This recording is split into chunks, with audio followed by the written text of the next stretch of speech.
Good evening and thank you for joining us. I'm Daryl Clark. Stephanie Woodard has the evening off. Our top story this evening. At 9:15 this morning, the Fairbanks Fire Department received a report of a person threatening to jump from the 8th floor of the Northward building downtown. Fire and police units responded and found a woman on the 4th Avenue side of the building sitting in an 8th floor window with feet hanging outside. 4th Avenue was blocked off and fire crews set up the 100-foot platform truck. The bucket was placed at the 3rd floor level waiting for instructions from Fairbanks police, who were on the 8th floor talking with the person. Police ordered the bucket raised up to the 8th floor under the window, and as the bucket was approaching the 8th floor, that's about 2 to 3 feet away from the building and 8th floor level, the woman reportedly fell out. 2 fire department personnel were in the bucket at the time and were able to catch her and bring her to the ground safely. Medics checked the patient, who was then turned over to police. Now, fire officials say it is unknown if the person jumped or fell, and they don't know what issues caused the incident. Kind of got a hold of her and she kind of stepped off into their bucket, but it was very close at that time. She was on a very narrow little area and she'd been in and out, and it was a very dangerous situation. And so as they actually got a hold of her, it looked like she stepped away, but they were right there and caught her. I guess at this time it doesn't appear that she was intentionally trying to do anything. She was just very confused and had some issues going on. And so while it was a dangerous situation, we're glad we were able to get there and assist her and get her down safely. Federal responders say it's too early to know what caused a commuter plane to crash in remote southwest Alaska, killing 4 people and injuring another 6 on board. The National Transportation Safety Board is investigating the crash of the Hageland Aviation Cessna 208 1 mile southeast of the village of St. Mary's Friday night. The pilot and 3 passengers were killed and 6 other passengers survived. 5 were listed in fair condition today at Anchorage hospitals. The 6th survivor has been treated and released. Investigators with the NTSB and the Federal Aviation Administration arrived Sunday at the wreckage site 470 miles west of Anchorage. Alaska students from Glen Allen, King Salmon, and schools near Wrangell St. Elias National Park were all part of a webcast hosted by former President Jimmy Carter today. The event was to commemorate the anniversary of the Alaska National Interest Lands Conservation Act. Carter in 1980 signed the act that expanded the park system by 43 million acres and protected more than 100 million acres of federal lands in Alaska. It created 10 new national parks and increased acreage of 3 parks. The National Park Service estimated the webcast would be seen by 90,000 students. It was titled Celebrating President and Mrs. Carter and Their Contributions to the National Park Service. A new housing report out today indicates foreclosure rates in the Fairbanks area are falling. The figures coming from CoreLogic show foreclosure rates in September 2013 at nearly 0.75% down from the same time last year. The Fairbanks rate is also lower than the national foreclosure rate. That rate sits at over 2.25%. The report also says the local mortgage delinquency rate is over 2.25%. That's down from what it was at this time last year. The Fairbanks North Star Borough School Board is looking at where they'll make up days that were lost to school closures caused by weather. The board is expected to add the 3 days to the second semester of the 2013-2014 school year. That's to make up for the 3 days missed last month due to the windstorm that cut power to a large part of the borough. The board will discuss whether the makeup days will be added to the end of the school year or will replace professional development days. The state has released regulations to implement Alaska's oil tax law, including use of metering to help determine what oil qualifies for special tax breaks. The law, aimed at spurring more production, sets a 35% base tax rate and provides a capped per barrel credit that the Parnell administration expects will apply to the vast majority of the legacy fields. It also provides tax breaks for so-called new oil. Lawmakers debated how best to define new oil. Metering would relate to one type of new oil, that coming from acreage added to existing producing reservoirs. Separate meters wouldn't be required for each well, addressing an industry concern. But Representative Beth Kartula worries the regulations create a loophole that will allow oil from existing pools to get a better tax rate. Well, when we come back, the 2013 Festival of Trees is set to kick off Friday night and last through the weekend. Also, a revolutionary food supplement which will help maintain muscles as we age. Those stories are next. Stay with us. And welcome back. A review has found that a longtime Alaska State Trooper didn't break any laws by setting snares baited with moose heads on private property near Wasilla. Officials say that's because the area that the trooper and his trapping partner used to access the property wasn't posted with no trespassing signs. John Sirr, a trooper who works wildlife cases out of Palmer, and partner Rick Ellis set the snares for coyote and fox on land that belongs to Ralph Kircher, an Alaska native who now lives in Auburn, Washington. Kircher says he opposes trapping for sport and that no one asked permission for him or through him for the couple that leases the land for a gravel pit near Colony High School. Now, a new holiday festival is all set to transform a vacant downtown building into an indoor forest full of Christmas trees. The 2013 Festival of Trees is set to kick off Friday night and last through the weekend. The festival will feature Christmas trees from 50 different business sponsors. The Festival of Trees is a fundraiser for the local Greater Fairbanks Area Habitat for Humanity. All proceeds will benefit urgent home building projects for underprivileged families in the Fairbanks community. Habitat for Humanity approached me about doing a holiday fundraiser, and I had seen these done all across the country, and I thought that it would be an event that Fairbanks would really adopt. And they have been sponsoring trees, and people have been coming to support the cause by performing or vending and things like that. And really, it's just going to be an event that the community can enjoy. And that's one of the things in my position as executive director that I really, really enjoy. All the people that I meet in my position, all the folks that come out and volunteer their time and their effort to help our mission. And this is a way to give back to the community and recognize all those volunteers that have come out and helped us in our build season and throughout the entire year. In addition to music and talent at the event, Santa Claus will also be attending and available for pictures. Well, mark your calendars for an interesting lecture this Wednesday at UAF. Professor of Biology Robert Coker will discuss a revolutionary food supplement that he developed, which will help maintain muscles as we age. The supplement is like a supercharged protein blend that allows the elderly to lose weight without exercise and preserve muscle strength. He will also talk about the progressive loss of muscle as people age or unintended muscle loss as people recuperate from injuries. The free lecture isn't only for a health fanatic. It's a topic that impacts everyone. We're not talking about muscle in the context of sports performance. We're talking about muscle and the area of just making sure we can take care of ourselves, making sure we can get up in the morning and we can take a bath or take a shower, prepare our food, go to work if we're still working. Making it where we can take care of ourselves and someone else doesn't have to. The free lecture, Aging, Exercise, and Disease Prevention, is Wednesday at 5:30 p.m. in the Scheibel Auditorium. Now, we'll have an extended preview of the lecture tomorrow in our health report. Joe Cook joins me now. Interesting weekend in sports, with the hockey and everything else out there. Yeah, we got everything from the Ice Dogs to the Nanooks and more. And Nice. in our new I-5, we have a play that could rival Auburn's run back Really? against Alabama, the wait to see that. last second play. So all that's coming up and more in sports next.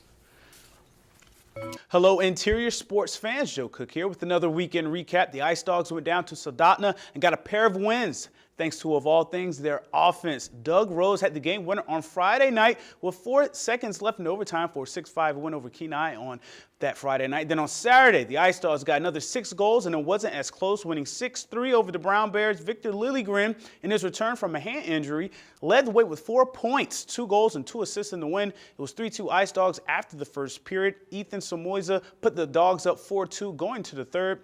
It was the only goal of the second period, and that would prove to be the game winner. Lilligren and the Hets had the last 2 goals for the final tally. Patrick Munson made 24 saves on 27 shots for Fairbanks. The Ice Dogs outshot Kenai 108-49 in 2 games. Fairbanks is now up 6-0 in the Era Alaska Cup Series and on an 8-game winning streak. It means the world. We have a 6-0 lead now in the Era Cup. And, we have 2 new games against Kenai next week. And, it means a lot to win, to sweep away. Feels good. There's more open ice here, I guess. Our guys made some plays. And then, I think going with that, we're doing good offensively, but we get caught up in that sometimes, and it led to some defensive breakdowns, which, weren't really evident the last couple of weekends when we've been at home. Comfort kills. We just got to make sure we're not comfortable. We got to keep working hard and be ready for them next weekend because they're going to be mad. They're going to be they're going to be coming hard, so we got to be ready.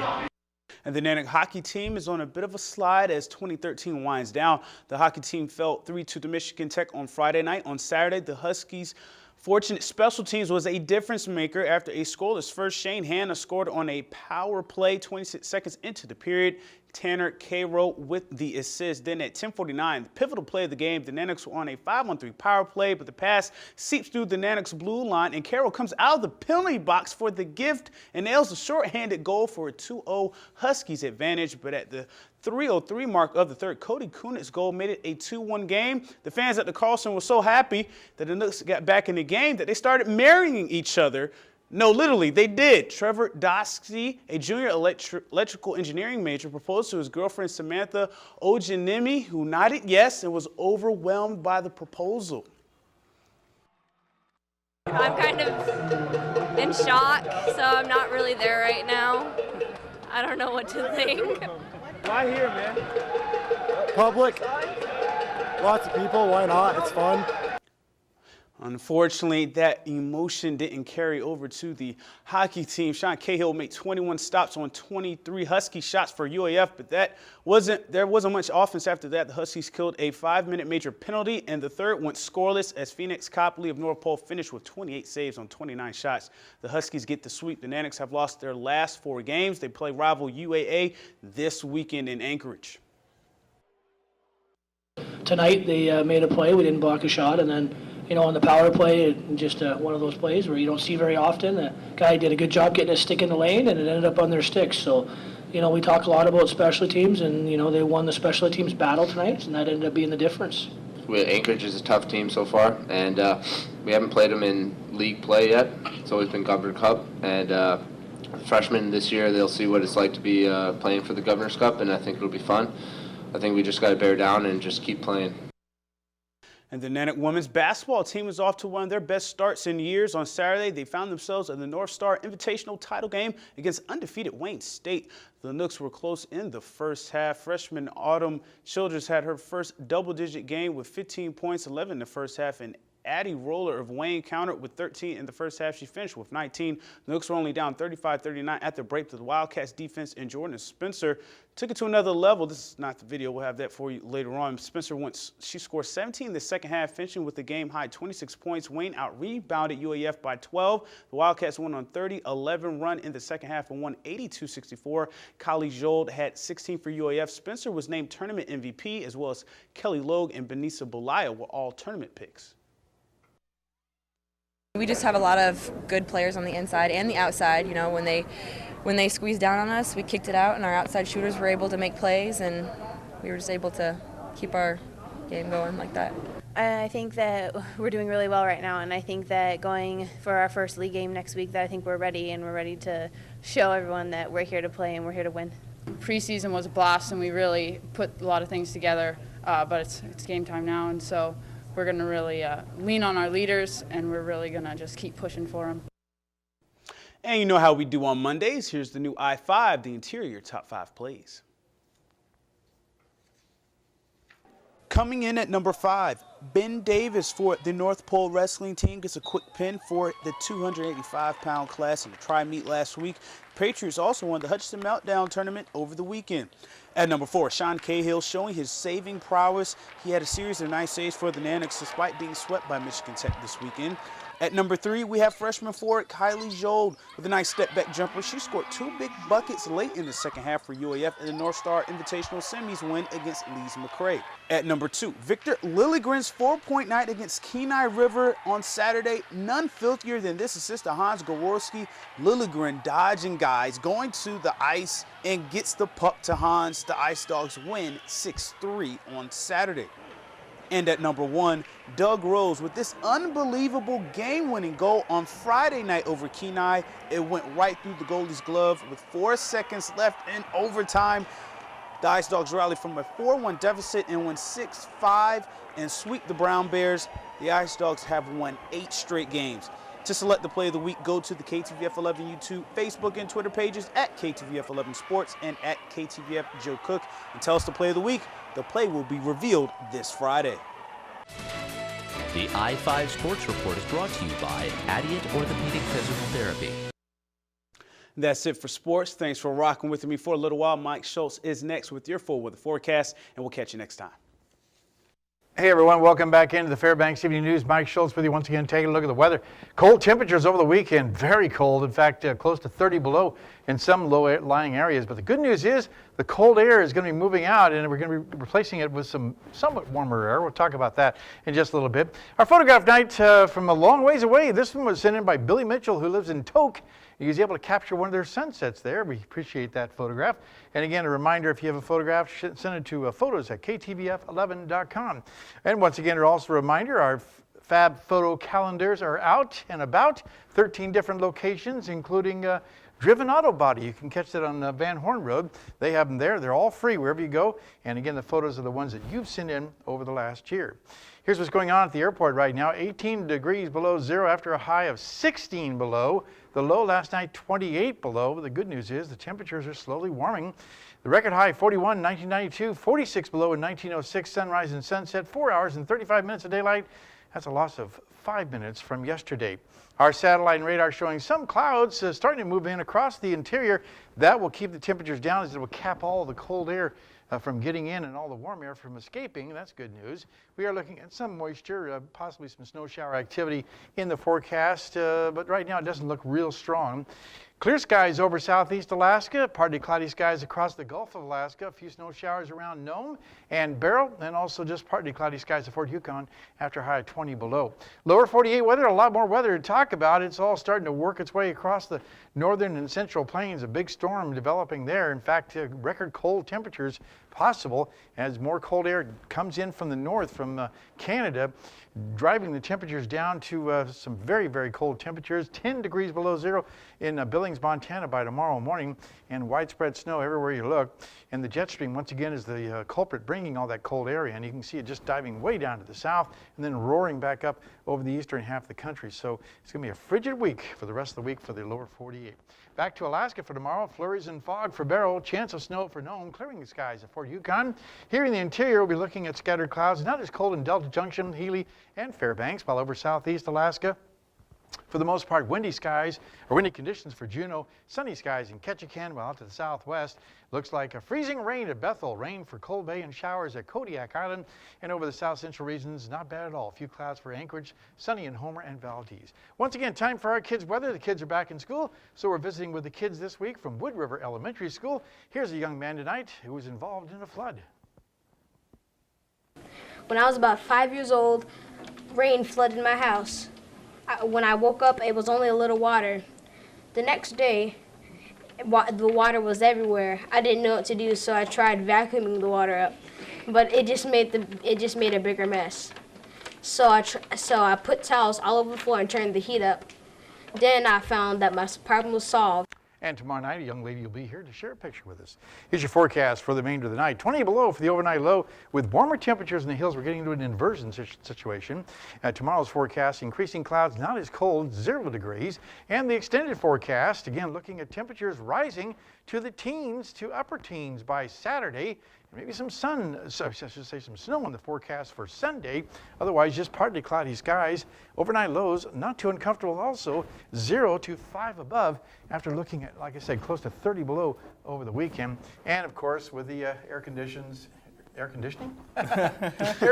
we have out there right now, we have a advisory for the bad air that we have around, I should say. Basically, for North Pole and Fairbanks, it will expire at 5 o'clock tomorrow afternoon. And hopefully it'll lift with the warmer weather coming as well. Yeah. Okay, very good. Yeah. Warmer weather is all relative, right? Yeah, I mean, negative 20 teens. I'll take the teens. Okay, very good.